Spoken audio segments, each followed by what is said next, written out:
Stellar, or the XLM token, is outperforming yet again, and for good reason. Traditional finance is now integrating with the blockchain, and a lot of people are speculating on future adoption. Now, I've already published a video on Stellar yesterday, before the big run-up. The market takes its time to digest the news, but we have seen 3.2 times more views on that video compared to the average video on this channel. And where there is attention, there tends to be also price increases, right? More attention tends to also lead to more purchases. Now, what's going to happen from here? Is this going to stay a fundamentally driven trade, as in people buying because of the DTCC tokenizing assets for Stellar? Or are we now seeing more leverage building up in XLM that could potentially deflate again and then crash the price? That's what we're trying to answer in this video. Hi, my name is Gerhard. I've been in the crypto space for the last 8 years. I hit my first million 3 years ago, and I did this mainly through active trading of Bitcoin and various other cryptocurrencies. And in this video, I want to share the data that I personally look at in order to outperform the market. I have outperformed buying and holding Bitcoin by on average 2% per month. So that's my portfolio measured in BTC. But unfortunately, this is more or less a trust me bro graph. The real proof comes in the publicly listed trades that I started to make 2 years ago. And the last trade was here, Luna Classic. Every single trade is published, and on average, a trade made 5.3%. Why do I say that that's a proof? It's because every single trade can be verified with its Telegram message. So just click on the opening and on the closing, and then you can see. This is the message when I started to short Luna Classic on the 12th of May.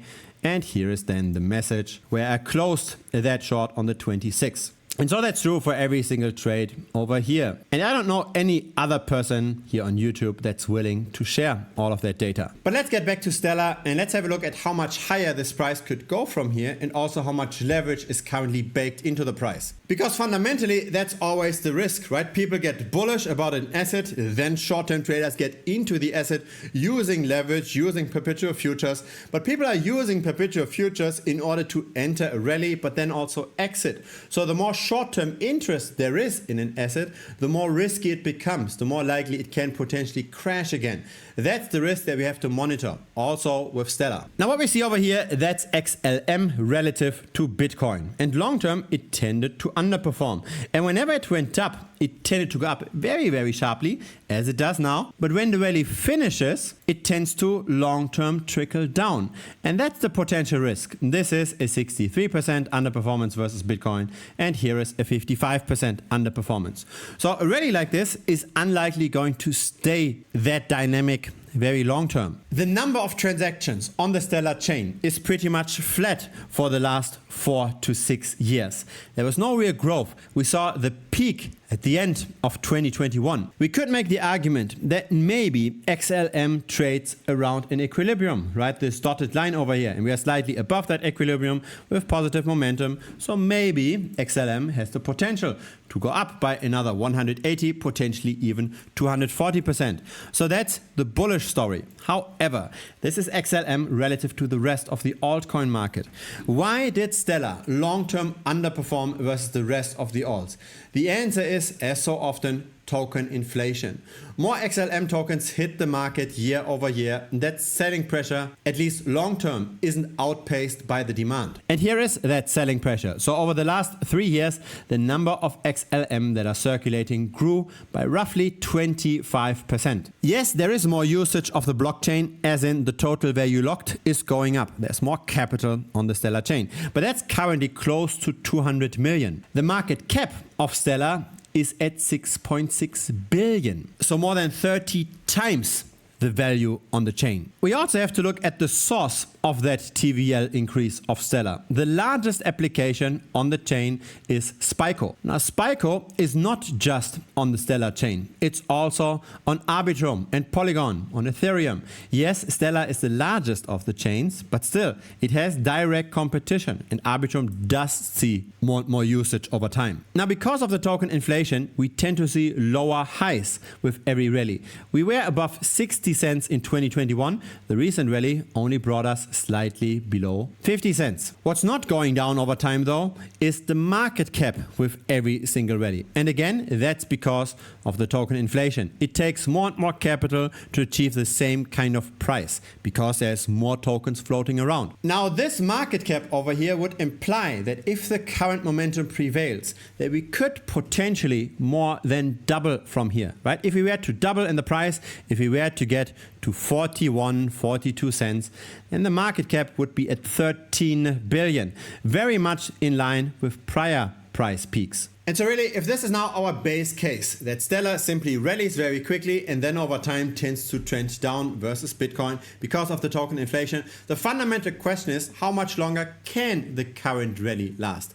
Does it still make sense to buy XLM, at least for the short term? To answer that question, we have to look at the perpetual futures market, at the levered bets. Now here's the spot market. We had 173 million worth of trading volume on spot in the last 24 hours. On the perpetual futures market, we had 1.4 billion. So the perp market is roughly 8 times larger than the spot market. This ratio is already worse compared to yesterday's video where it was only 5 times larger. So clearly leverage has grown faster than spot trading volume in those last 24 hours. Now the funding rate is still quite neutral, and that might be because of market makers. The open interest though is going up a lot.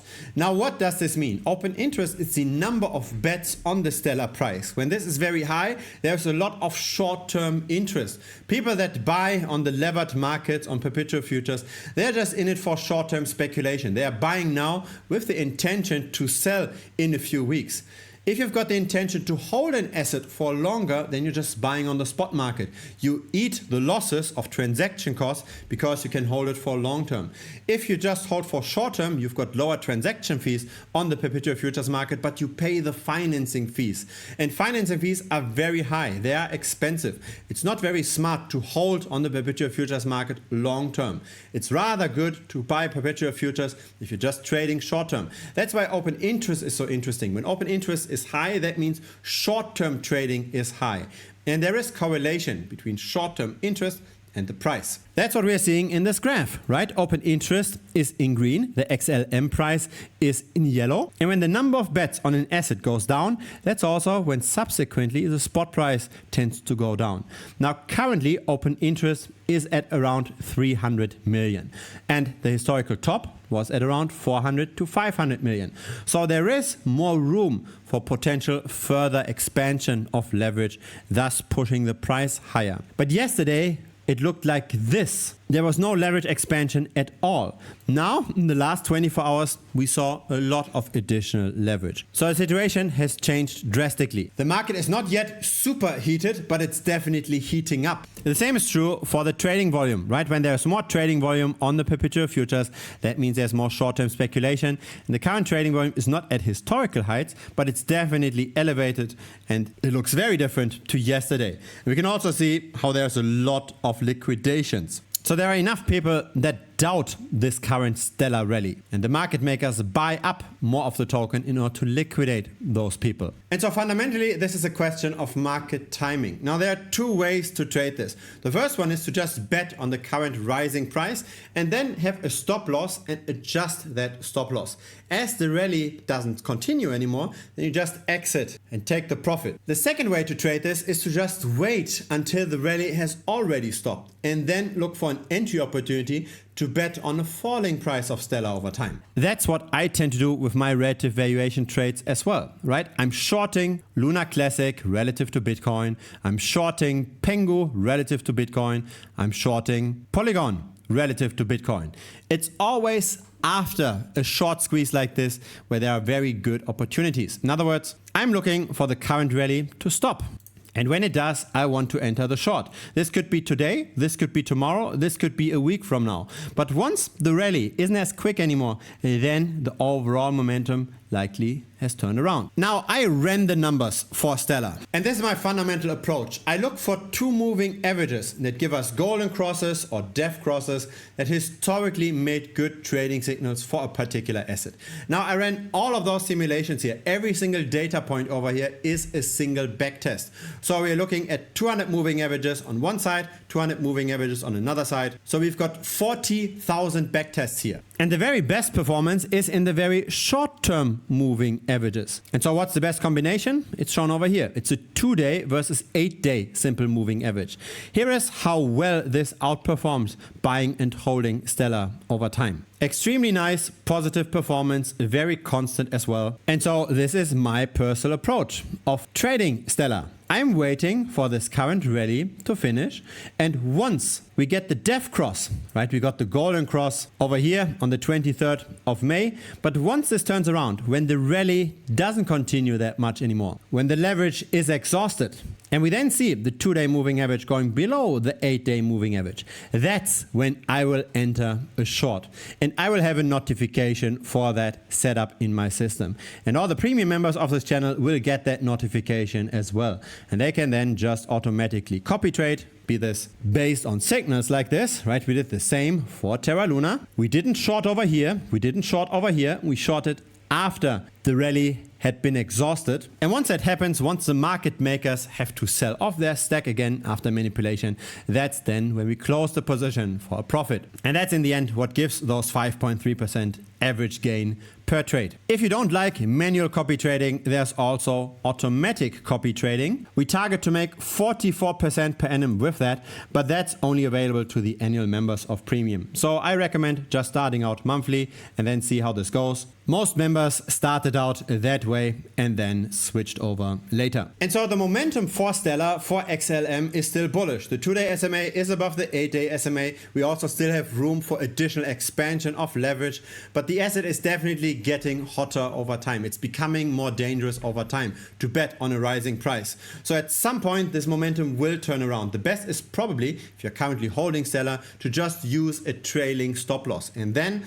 once the momentum stops, to just exit very, very quickly. If you got some value out of this video, feel free to subscribe. I publish here regularly. A like would be very much appreciated as well. It helps the channel grow. See you next time on YouTube, or see you on Premium. Link to Premium pops up here on the screen. There's also a 7-day money back guarantee. In case you don't like it, just message me within the first 7 days and I'll refund you. No questions asked. See you next time. Cheers.